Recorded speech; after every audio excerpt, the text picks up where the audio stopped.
Hello दोस्तों, welcome back to LR chemistry YouTube channel. Chemistry की रंगीन दुनिया में आपका स्वागत है। केमिस्ट्री के इस चैनल में मिलेंगे केमिस्ट्री के अमेजिंग से क्वेश्चन आंसर, उनको सॉल्व करने के लिए धमाकेदार ट्रिक और साथ ही साथ कुछ विजुअलाइजेशन के साथ अमेजिंग से फैक्ट्स। तो दोस्तों, यदि इन सभी चीजों की रिक्वायरमेंट है तो प्लीज मेरे चैनल को सब्सक्राइब कीजिए और बेल आइकन को ऑन कर लीजिए। तो दोस्तों, जैसे कि आप जानते हैं कि मैंने आपके लिए चैप्टर नंबर 6 स्टार्ट किया हुआ है और इसकी एक प्लेलिस्ट भी बना करके अब अपलोड कर रहा हूँ। और अब जो है आपने जैसे कि थर्मोडायनामिक्स के अभी तक के मैंने 8 वीडियो अपलोड कर चुका हूँ और एक फैक्ट्स रिलेटेड वीडियो सहित टोटल 9 वीडियो अपलोड हो चुके हैं। तो दोस्तों, जैसे कि आप जानते हैं कि हमने पिछले जो वीडियो है उसमें हमने first law of thermodynamics, system, internal energy, यदि अगर आपने इन सभी चीजों को नहीं देखा है, इंटरनल एनर्जी के बाद इंटरनल एनर्जी, फिर फर्स्ट लॉ ऑफ थर्मोडायनामिक्स,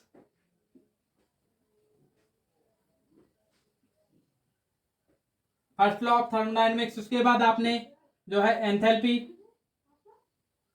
और एंथैल्पी पर आधारित न्यूमेरिकल्स, ये आपने कर लिया है। यदि आपने इन सभी चीजों को नहीं देखा है तो प्लीज मेरे चैनल की प्लेलिस्ट में जाकर के देख लीजिए। चैप्टर नंबर 6 की प्लेलिस्ट बना करके रख दी है अब मैंने, तो वहां पर जाकर के देखेंगे तो आपको ये सभी टॉपिक्स आपको मिल जाएंगे। तो दोस्तों, अब जो है इस वीडियो में मैं सेकेंड लॉ ऑफ थर्मोडायनेमिक्स की बात करूंगा, लेकिन उससे पहले एक न्यूमेरिकल, कुछ जो है फर्स्ट लॉ ऑफ थर्मोडायनेमिक्स पर आधारित कुछ जो है आपके फार्मूलेस रहेंगे आज। फर्स्ट लॉ के फार्मूले सबसे पहले इनके बारे में डिस्कशन किया जाएगा। शायद 10 से 12 फार्मूले हैं, 8 से 10 फार्मूले, 8 फार्मूले तो कम से कम है, 8 से 10 फार्मूले। जो अगर से इन फार्मूलों को आपने रट लिया, याद कर लिया, रटना नहीं है आपको, उनको समझते हुए चलना है। तो वैसे तो जो है उनके जो डेरिवेशन है वो जरूरी उतना ज्यादा नहीं है। तो आपके लिए IIT JEE, NEET, JAM, GATE, क्या मैं खुद यहाँ पर इन चीजों की प्रिपरेशन करके बैठा हुआ हूँ, इसलिए मुझको पता है कि कहाँ पर कौन से फार्मूले। वैसे गेट में वैसे केमिस्ट्री उतनी ज्यादा वो नहीं होती है, लेकिन आपका नेट हुआ, स्लेट हुआ, इवन कोई भी कॉम्पिटेटिव एग्जाम जहां पर थर्मोडायनामिक्स पूछी जाती है वहां पर ये जो 8 से 10 फार्मूले हैं इतने में ही नहीं रुकेगा। जो थर्मोडायनामिक्स के कुछ बेसिक चीजें होती हैं वो जानकारियां, और साथ ही साथ जो है कुछ सेकेंड लॉ पर आधारित कुछ 4 से 5 फार्मूले और थर्ड लॉ पर आधारित 1-2 फार्मूले। तो ऐसे टोटल जो है 20 फार्मूले जो है आपने याद कर लिए तो बिल्कुल आपको जो है बिल्कुल आसानी जाएगी। तो जो है आपकी जो कहना चाहिए, ये एक प्रकार से फिजिकल केमिस्ट्री है। फिजिकल केमिस्ट्री में सबसे मेन क्या होता है? फार्मूले सबसे मेन होते हैं। फार्मूले जितने ज्यादा आप याद करेंगे उतना ही अच्छा आपका स्ट्रांग हो जाएगी फिजिकल केमिस्ट्री। तो वैसे नॉर्मली जो है जितने मैं फार्मूले आपको 8 से 10 फार्मूले बता रहा हूँ, कोई जो है नॉर्मल कोचिंग इंस्टीट्यूट जो कि हमारे बरघाट क्षेत्र में है वहां पर नॉर्मली ये फार्मूले नहीं बताए जाते हैं। 11-12 में तो खासकर से नहीं बताए जाते हैं। हाँ, इवन अगर कोई कॉम्पिटेटिव एग्जाम्स की कोचिंग्स हैं वहां पर भी जरूर बताए जाते हैं। तो मैं आपको वैसे तो रियलिटी बताऊं तो मैं आपको सिर्फ एपी बोर्ड के हिसाब से ही पढ़ाता हूँ, लेकिन फिर भी कुछ कुछ चीज़ें हैं जो कि बता दूं सोचता हूँ। तो उसी के तहत जो है मैं इनको बताने की कोशिश कर रहा हूँ। तो आइए अब हम बात करेंगे। उसके बाद जैसे ही हम जो है इन फार्मूले को खत्म करेंगे तो सीधे आ जाएंगे हम अपने न्यूमेरिकल। जो एक न्यूमेरिकल बच गया है उस न्यूमेरिकल पे आ जाएंगे, और न्यूमेरिकल के ठीक बाद बारी आएगी आपकी सेकेंड लॉ ऑफ थर्मोडायनेमिक्स, जो कि मैंने आज मेन हेडिंग डाल कर रखा हूँ। सेकेंड लॉ ऑफ थर्मोडायनेमिक्स पे आ जाएंगे, और अगर टाइम बचता है तो हम जो है एंट्रोपी और एंट्रोपी का जो जो कहना चाहिए हमें, एंट्रोपी किस प्रकार से उसका डेरिवेशन होता है, डेरिवेशन, ये सभी चीजें, उस पर ताप का प्रभाव, ये सभी चीजें आपको बताई जाएंगी। तो यहाँ डेल्टा यू आ जाएगा। पहला सूत्र तो ये हो गया है।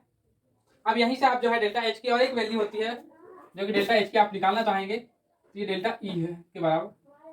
और जहां पर इसको आप जो है डेल्टा ई से भी डिनोट कर सकते हैं, तो यहाँ पर delta E plus delta n g R T ये कर सकते हैं। इसके बाद जो है इसी पर आधारित एक सूत्र होता है डेल्टा एच बराबर। अब आपको मैंने बताया हुआ कि यहाँ पर क्या होता है, प्रेशर कांस्टेंट होता है। प्रेशर कांस्टेंट है सीपी डेल्टा टी, या फिर इसे ही आप अगर डी एच लिखेंगे, मतलब कि आंशिक परिवर्तन या फिर बहुत ही कम परिवर्तन, तो डी एच बराबर सी पी डी टी ये हो जाएगा। ये हो गए आपके दो फार्मूले, एक ये वाला ऊपर वाला पहली लाइन वाला और ये दूसरी लाइन वाला, ये दो फार्मूले हो गए। तीसरे नंबर का फार्मूला हो जाएगा आपका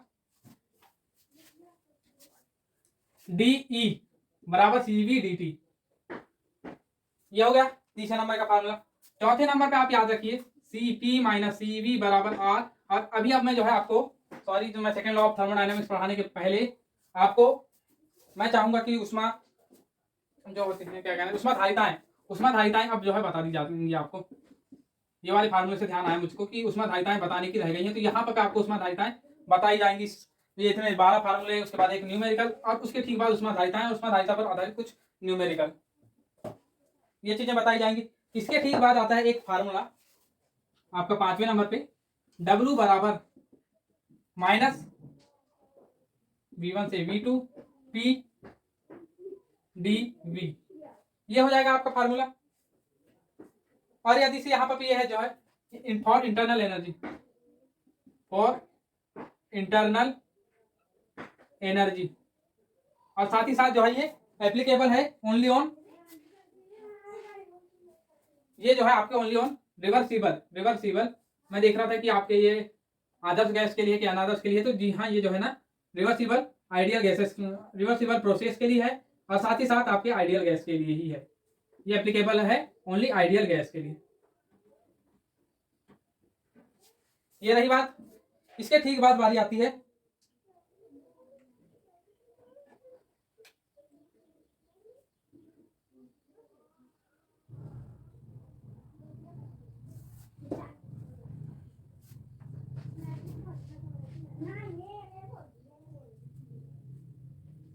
अगला जो है आपका 6वें नंबर का फार्मूला क्या बन जाएगा, देखिए 6th नंबर के फार्मूले में जो है W की फिर से अगली बार बात होगी। यहाँ पर इंटरनल एनर्जी नहीं थी, ये इंटरनल, सॉरी एनर्जी नहीं, इंटरनल प्रेशर के लिए था, ये यहाँ पे इंटरनल प्रेशर इंटरनल था। अब अगर से मान लीजिए एक्सटर्नल प्रेशर होगा, प्रेशर अगर से एक्सटर्नल होगा तो minus P external into DV, ये बात आ जाएगी PDV।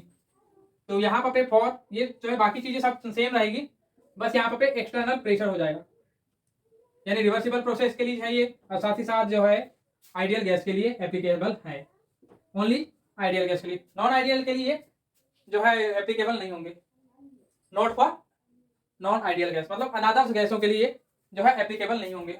और हम जो है ना इतनी सारी चीजें जो बातें कर रहे हैं, ये सभी जो है applicable only on gaseous system, ये सब गैसियस सिस्टम है, गैसी तंत्र के लिए ही एप्लीकेबल है। और जहां पर जैसे कि आप देख रहे हैं आर जो है आपका गैस नियतांक होता है, तो इन्हीं से समझ जाइए। उष्माधारिता गैस के लिए है यहाँ पर पे जो डेल्टा एच है या फिर डी एच है, यानी एंथैल्पी परिवर्तन, ये भी जो है आपके जो है कहना चाहिए आपके गैसियस स्टेट के लिए है, ये सभी बातें हैं। तो आइए अब अगला जो है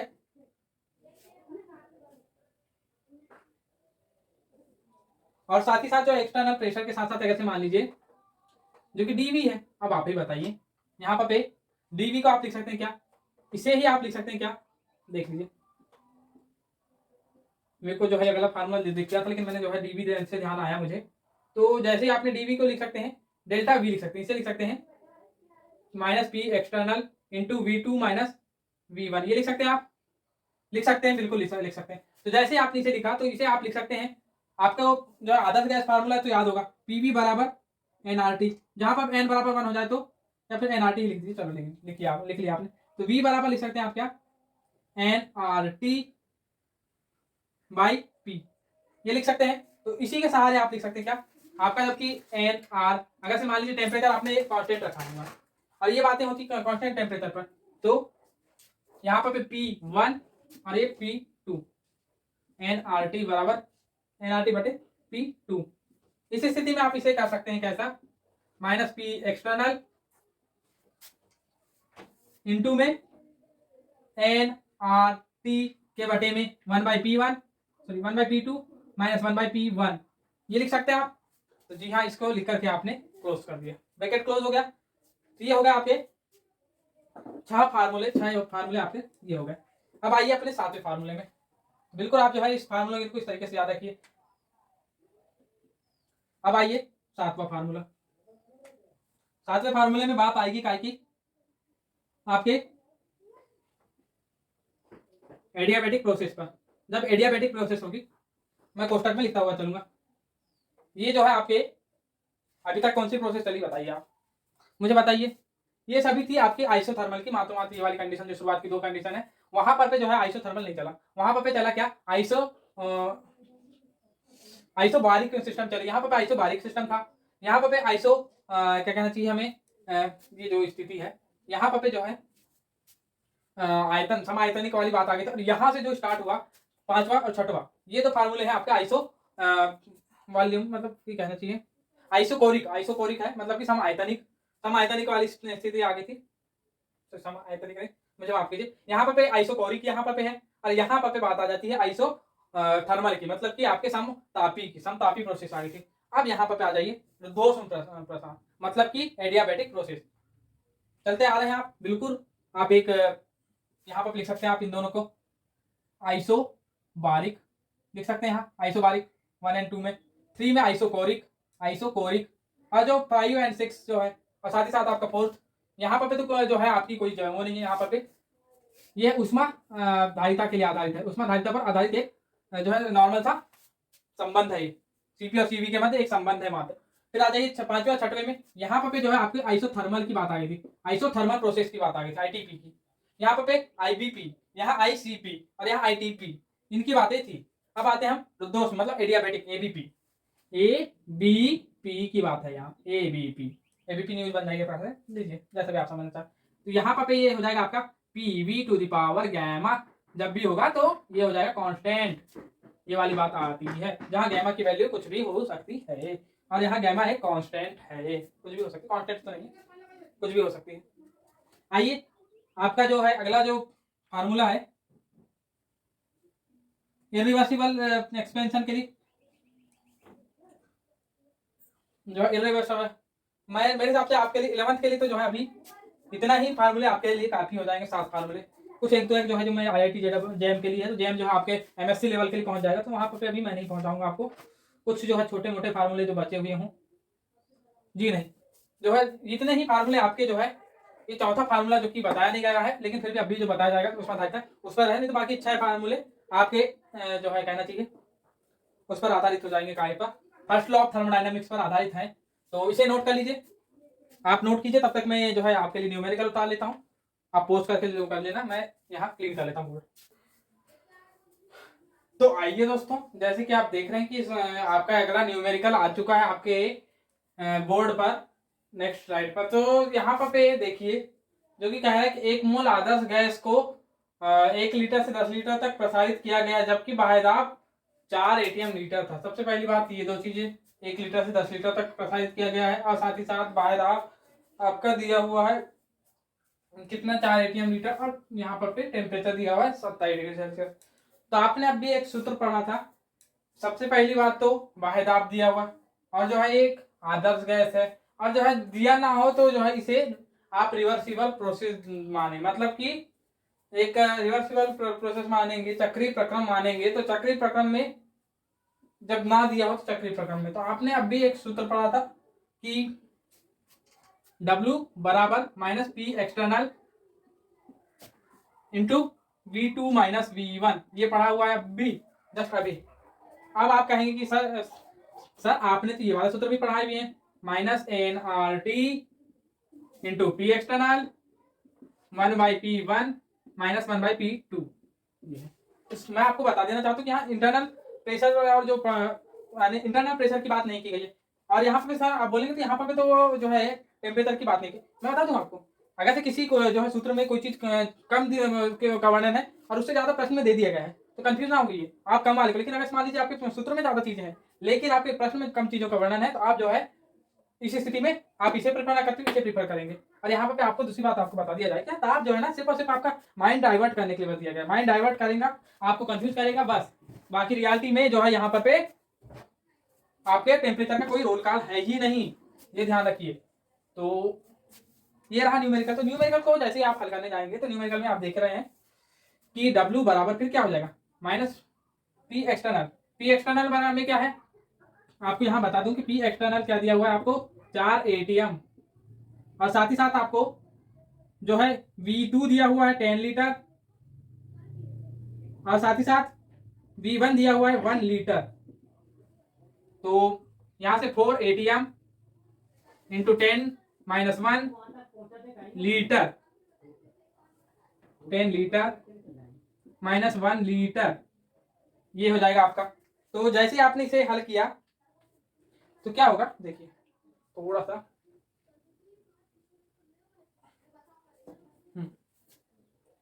तो आइए, ये आपका रफ कार्य था या फिर दिया है में था, रफ कार्य में नहीं था, दिया है में लिखना ही पड़ेगा आपको, अगर बोर्ड एग्जाम में आता है तो लिखना जरूर है आपको। तो -4 इंटू 9 और यहाँ ATM, सॉरी ATM लीटर, तो यहां पर पे हो जाएगा आपका बराबर -36 ATM लीटर, और ATM लीटर को आप बदलेंगे जूल में तो कितना हो जाएगा 101। याद रखिए साथ ही साथ कि 1 ATM लीटर बराबर कितना होता है 101.3 जूल होता है। यहाँ जगह उतना फिर भी लिख देता हूँ जूल, तो इतना होता है, तो इतना हो रहा है, तो यहाँ पर 101.3 और अब जूल में चेंजेस हो गया। तो अब यहाँ पर पे इन दोनों का आपस में मल्टीप्लाई किया आपने तो मिल जाएगा आपको 36.8 जूल, ये मिल चुका है आपको आंसर W बराबर। तो आइए ये रहा आपका परफेक्ट आंसर। तो ये रहा आपका न्यूमेरिकल, आप देख सकते हैं जहां पर हमने सूत्र लगाया, आपको ऐसे कैसे टेम्परेचर आपको माइंड डाइवर्ट करने के लिए दिया हुआ था, सूत्र लगाया और आपने एक चीज 1 ATM लीटर बराबर 101.3 जूल होता है, तो उसे उसका के सहारे आपने इतना आंसर ला लिया जूल में आंसर, और आपका एप्रोप्रिएट आंसर जूल में ही होता है। इसे आप कैसे किलो जूल में चेंज करना चाहेंगे तो W बराबर -3.648 किलो जूल, ये हो जाएगा आपका कार्य किलो जूल में। ये रखिए, तो जिस अब आपका आंसर जिसमें भी किलो जूल में आए, ATM लीटर में आए, जूल में आए, किसी में भी आए आप चेंज कर सकते हैं। तो आइए अब हम बात करेंगे अगले स्लाइड में आपके जो है ऊष्माधारिताओं के बारे में। किसी तंत्र द्वारा ऊष्मा ग्रहण करने पर यदि ताप में 1 डिग्री सेल्सियस वृद्धि होती है तो इस ऊष्मा को तंत्र की ऊष्माधारिता कहते हैं।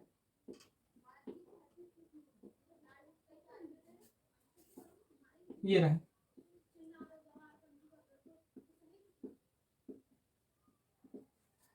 किसी तंत्र द्वारा ऊष्मा ग्रहण करने पर यदि ताप में 1 डिग्री सेल्सियस वृद्धि होती है, मान लीजिए आपका ताप पहले से 14 डिग्री सेल्सियस था और ऊष्मा ग्रहण किया किसी तंत्र ने, तो यदि ताप जो है 15 डिग्री सेल्सियस तक पहुंचता है तभी ये जो है ऊष्मा उस तंत्र की ऊष्माधारिता कहलाएगी। ये ध्यान रखिए, तंत्र आपका जो है लिक्विड हो सकता है, तंत्र आपका गैस हो सकता है, तंत्र आपका सॉलिड हो सकता है, किसी भी प्रकार का। जैसे कि मान लीजिए आपका जो है जो आपका जो पेन है, पेन हुआ, पेन का अगर मान लीजिए अभी खैर आप जो है जैसे ही ऊष्मा देने के लिए आपने अगर जलाया, डायरेक्ट जलाया तो ये तो पिघल जाएगा, बात खत्म। लेकिन अगर मान लीजिए आपने इसे किसी ऐसी जगह पर रखा जिससे कि पिघले ना, तब अगर इसका मान लीजिए टेम्परेचर अभी 15 डिग्री सेल्सियस तो नहीं होगा, लेकिन फिर भी 10 डिग्री सेल्सियस है मान लीजिए, तो उस स्थिति में क्या होगा 10 डिग्री सेल्सियस बहुत कम होगा, और 15 से 18 डिग्री सेल्सियस है तो 18 डिग्री सेल्सियस मान लेते हैं, 18 डिग्री सेल्सियस है। आपने जैसे ही इसे क्या किया, ताप दिया जिससे ताप नहीं कहना चाहिए, उष्मा दी तो उष्मा देने से जो है इसका ताप बढ़ करके 19 डिग्री सेल्सियस हो गया। ओ बाबा क्या हो गया, तो आइए क्या हुआ देखिए, तो इस स्थिति में जो ये उष्मा है, ये उष्मा आपकी कहलाएगी क्या, ऊष्माधारिता।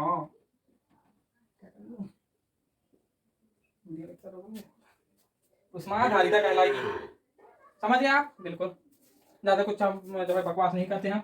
आ जाते हैं हम अगले इसमें। अब इसके साथ साथ एक सूत्र होता है, इसे जो है डिनोट क्या से करेंगे, इसे C से प्रदर्शित करते हैं,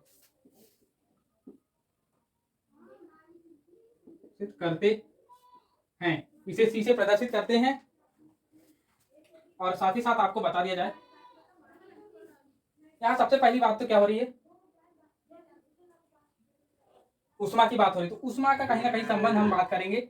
Q जहां तक हो सके तो Q आपके जो है ताप परिवर्तन कितना हो रहा है यहाँ 1 डिग्री सेल्सियस हो रहा है मान लीजिए, लेकिन जो है ताप परिवर्तन के समानुपाती होता है। और जो है मैंने क्या बोला, और जैसे आपने इसे समानुपाती नियतांक हटाने की कोशिश किया, देखिए Q और समानुपाती नियतांक की जगह आ गया आपका क्या, C। C एक हो गया क्या आपका, समानुपाती के चिन्ह की जगह आ गया समानुपाती नियतांक। ये क्या है आपका, एक प्रकार से समानुपाती नियतांक।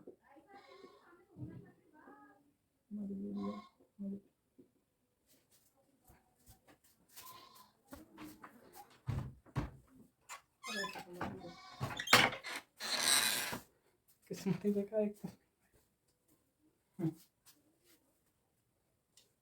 और इसी समानुपाती नियतांक को हम आगे चलकर क्या बोलते हैं, उष्माधारिता। तो उष्माधारिता, तो उष्माधारिता बराबर क्या होगी, यहीं से C बराबर Q अपॉन डेल्टा टी। और यदि इसे डेल्टा टी बराबर, यहाँ पर तो क्या होता है अधिकतर बार, या फिर मैंने डायरेक्ट ही बोल दिया, यहाँ डेल्टा टी बराबर क्या है, एक डिग्री सेल्सियस है। तो स्वाभाविक बात है, 1 डिग्री सेल्सियस को क्या कह सकते हैं हम, 1 केल्विन भी कह सकते हैं। तो जब बात ये हो गई तो C बराबर ऑटोमेटिकली Q हो गया, C बराबर Q। इस स्थिति में C बराबर Q, इसीलिए हमने क्या कहा, उसी उष्मा को डायरेक्ट हम क्या कह देते हैं, उष्माधारिता कह देते हैं। अब आपको बात समझ आ गई होगी।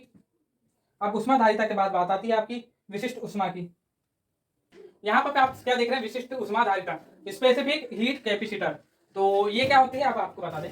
यहाँ पर आप जो है ना, दोनों बार आपने देखा कि धारिता धारिता धारिता को एक प्रकार से आपकी क्या होती है, एक मापने की इकाई नहीं होती। आप कभी कभी सोचेंगे कि मापने का यंत्र होगा, ये मापने का यंत्र, जी नहीं, ये मापने का यंत्र नहीं है, ये मापने की इकाई है। क्या है, मापने की इकाई है। इस बात को ध्यान में रखें, ये मापने का यंत्र नहीं है, ये मापने की इकाई है, या फिर मापन की इकाई है, मापन यंत्र नहीं है। ये बात रही। तो आइए, तो हम बात कर रहे थे विशिष्ट उष्माधारिता की। तो जब भी बात आएगी विशिष्ट शब्द की, जब भी बात विशिष्ट शब्द की आएगी, तो बात कहीं ना कहीं 1 ग्राम पदार्थ की बात होगी, 1 ग्राम पदार्थ की बात होगी। तो आइए अब हम इसकी परिभाषा की बात करते हैं। 1 ग्राम पदार्थ की का ताप 1 डिग्री सेल्सियस बढ़ाने के लिए आवश्यक उष्मा को के लिए आवश्यक उष्मा को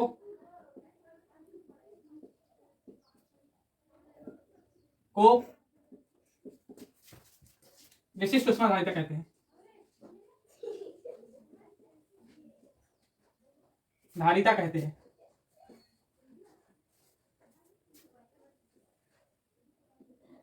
ये देखिए, मतलब ये देखिए, अब यहाँ पर जैसे कि मान लीजिए एक पदार्थ है, इतना बड़ा पदार्थ है आपका, पदार्थ का मान लो कोई भी द्रव्यमान है, तो इस द्रव्यमान का एक छोटा सा भाग आपने निकाला, जिसका जो है द्रव्यमान कितना, 1 ग्राम है। तो उस 1 ग्राम पदार्थ का जब जो है ताप 1 डिग्री सेल्सियस बढ़ेगा, तो उस चीज के लिए आवश्यक उष्मा को हम कहते हैं विशिष्ट उष्माधारिता।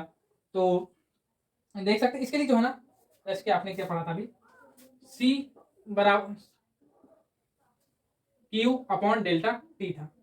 तो जो कि यहाँ पर क्या था, C आपकी जो है उष्माधारिता थी। लेकिन जब ये जो है विशिष्ट उष्माधारिता की बात की जाएगी, तो यहाँ पर जो है ये C, पिछले वाले में क्या था, कैपिटल C था, पिछले वाले में कैपिटल C था, और इसमें जो है स्मॉल c हो जाएगा। और इस स्थिति में जो है यहाँ पर जो है 1 ग्राम की बात हो गई, तो वो 1 ग्राम यहाँ पर इंक्लूड हो जाएगा, और ये जो है आपका फार्मूला बनकर तैयार हो जाएगा। पिछला फार्मूला था C बराबर Q अपॉन डेल्टा टी, और अभी क्या है, स्मॉल c बराबर Q upon m delta T, यही है। तो यहीं से अब आपको जो है बात की जाए, यहीं से बात की जाए, विशिष्ट की जगह आगे से मान लीजिए मैंने डाल दिया आपको मोलर, मोलर शब्द डाल दिया मैंने यहीं पर लीजिए। तो कुछ नहीं करना है, मोलर डालते से यहाँ पर भी मोलर शब्द आ जाएगा, और मोलर शब्द आते से यहाँ पर 1 ग्राम की जगह 1 मोल आ जाएगा, बस।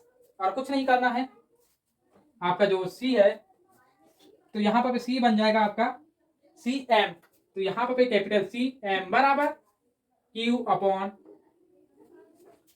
मोल आ जाएगा ना, डेल्टा टी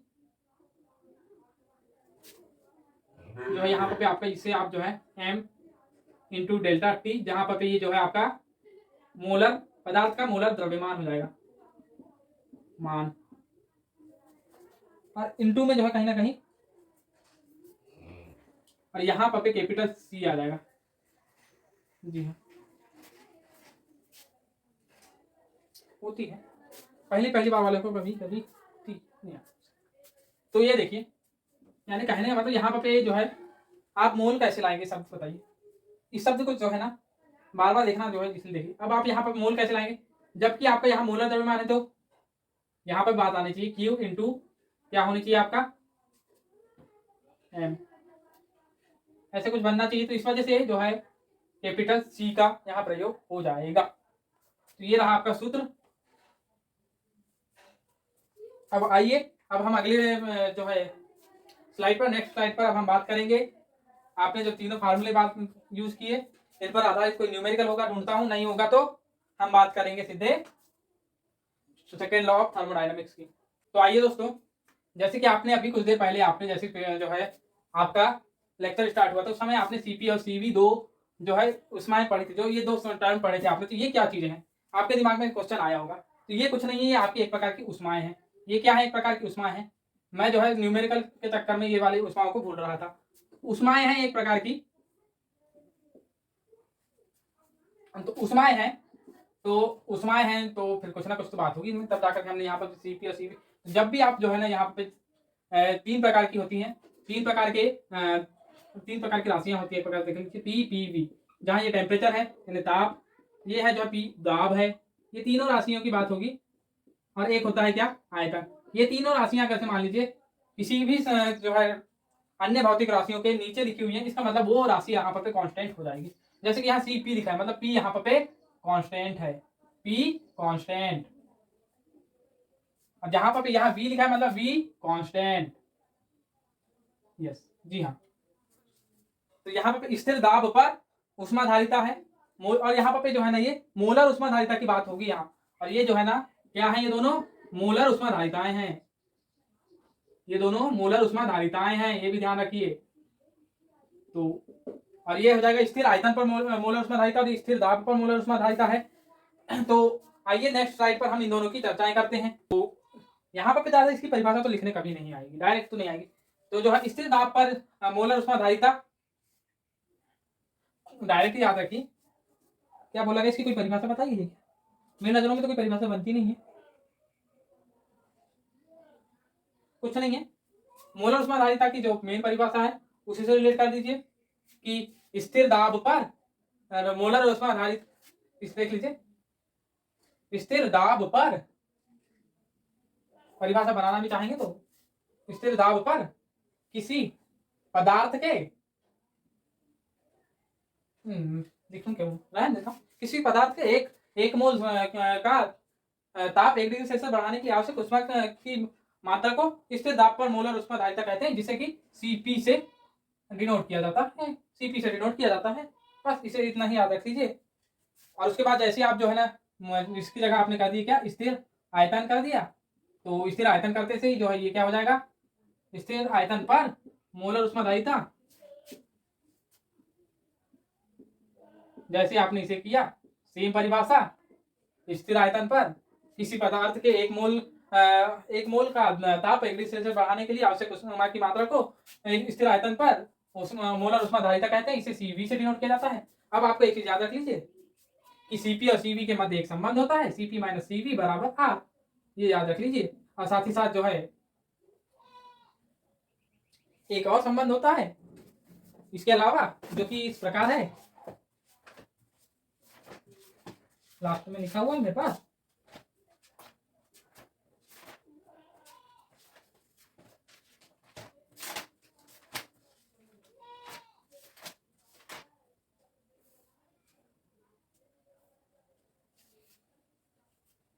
जो अभी आपने गैमा पढ़ा था, गैमा के साथ ही जो है इस प्रकार संबंधित है सीपी अपॉन सीवी, ये एक संबंध हवा है इन दोनों के मध्य, सीपी अपॉन सीवी बराबर गैमा, कुछ इस तरीके का संबंध है। अब यहां से आप जो है ना आर के साथ इसका संबंध निकालना चाहेंगे, यहाँ पर जो है इसे समीकरण 1, तो ये जो इस मान को आपने मान लीजिए यहाँ से सी, यहीं पर एक और संबंध जो कि आपका इंटरनल एनर्जी के मध्य होता है, क्योंकि इंटरनल एनर्जी को आप दो चीजों से डेल्टा यू या डेल्टा ई से डिनोट करते हैं, जो कि इसका जो है एनआर अपॉन गेमा माइनस वन, और इसका होता है टी टू नहीं जी हाँ T2 ही है, T2 माइनस T1 ये होता है। और आपको और एक संबंध बता दिया जाए कि CV बराबर NR अपॉन गैमा माइनस 1 होता है। अब यहाँ पर और एक चीज है, CV को आप यहाँ से निकाल सकते हैं। आप क्या लिखिए, तो यहाँ पर आपने समीकरण नंबर 1, तो CV समीकरण नंबर 1 से पहला फार्मूला ये हो गया, दूसरा फार्मूला ये हो गया, तीसरा फार्मूला ये हो गया, चौथा फार्मूला ये हो गया, और चौथे से ही आप जो है ना फार्मूला नंबर समीकरण 1 या फिर फार्मूला 1 से, तो यहाँ पर क्या हो जाएगा आपका CV जो आपका जो है माफ कीजिए, CP माइनस CV बराबर होता है कितना, बराबर R हो रहा है। तो यहाँ से R का मान, R की वैल्यू रख दीजिए 4 में, समीकरण 4 में रखे जैसे ही आपने, तो यहाँ पर जो है आपका समीकरण 5 बनना चालू होगा, जो कि होगा CV N, और जो है ये इसका मान जो है ना NR होता है, याद रखिए मेन रूप से इसका मान होता है NR, तो NR होता है, तो यहाँ से हो जाएगा क्या CP माइनस CV बराबर गैमा माइनस 1, ये होता है। तो यहाँ से अब आप जो है कैसा करेंगे, तो यहाँ से निकाल सकते हैं आप गैमा माइनस 1 बराबर CP, कुल मिलाकर के मैं ये वाले फार्मूला को रिटर्न कर लूंगा मैं, ये समझ में आ रहा है। तो किस प्रकार से ये वाला फार्मूला है ये डिराइव करके बता रहा हूँ। तो यहाँ से अब आप क्या करेंगे, CP माइनस CV के बटे में CV, तो यहाँ से हो जाएगा आपका क्या, आइए ऊपर,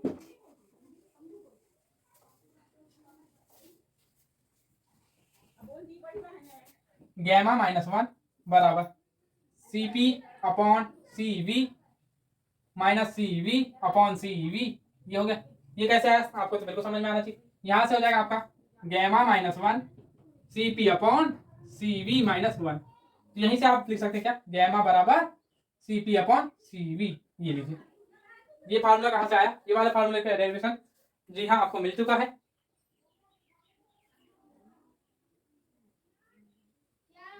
और यहीं से आपको और एक फार्मूला दिख रहा होगा, ये था आपका, और एक और फार्मूला जो कि दिख रहा होगा आपको, 5वां नंबर का फार्मूला लिख सकते हैं आप, जो कि क्या दिख रहा है आपको, डेल्टा E बराबर, जो कि अभी कुछ देर पहले बताया था T2 माइनस T1, जो कि आपको पिछले इसमें बताया हुआ हूं, इसी को लिख सकते हैं डेल्टा E बराबर CV डेल्टा T, ये लीजिए। ये हो गया आपके फार्मूले जिन पर मैं डब्बा बना दे रहा हूं, ये हो गया, ये हो चुका है आपका एक और फार्मूला। तो आप इन फार्मूलों को नोट कर लीजिए। और दोस्तों इसी के साथ आपका यह वीडियो समाप्त होता है। इस वीडियो को लास्ट तक देखने के लिए धन्यवाद। और साथ ही साथ दोस्तों यह वीडियो कैसा लगा, किस प्रकार का लगा आप बताइए, और साथ ही साथ कमेंट कीजिए। और जो है ये फार्मूले जो है इतने आसानी से याद होने वाले नहीं है, मैं जो है याद कर लिया था, जो है सब कुछ कर लिया, लेकिन क्या हुआ मेरे साथ कि कुछ समय से लगातार मैं जो है दूर चल रहा था, लगभग जो है 2 महीने से, माफ कीजिए मेरे को 4 महीने का गैप हो गया, और ये फार्मूला रिटर्न मैंने देखा नहीं, तो कई फार्मूले जो है थोड़े से दिमाग से लगे। मतलब आपको इन फार्मूले को रेगुलर देखना होगा, आपको जो है रिटर्न कर करके अपने दिमाग में जो है बार बार इनको दोहराइए, और लिख करके लिख करके देखिए, इन पर आधारित कुछ न्यूमेरिकल कीजिए। अब जो है इन पर आधारित न्यूमेरिकल नेक्स्ट वीडियो में ही किए जाएंगे, और सीधे आपको सेकेंड लॉ ऑफ थर्मोडायनेमिक्स बताया जाएगा। तो दोस्तों इसी के साथ इस वीडियो को देखने के लिए धन्यवाद। जय हिंद, जय श्री राम।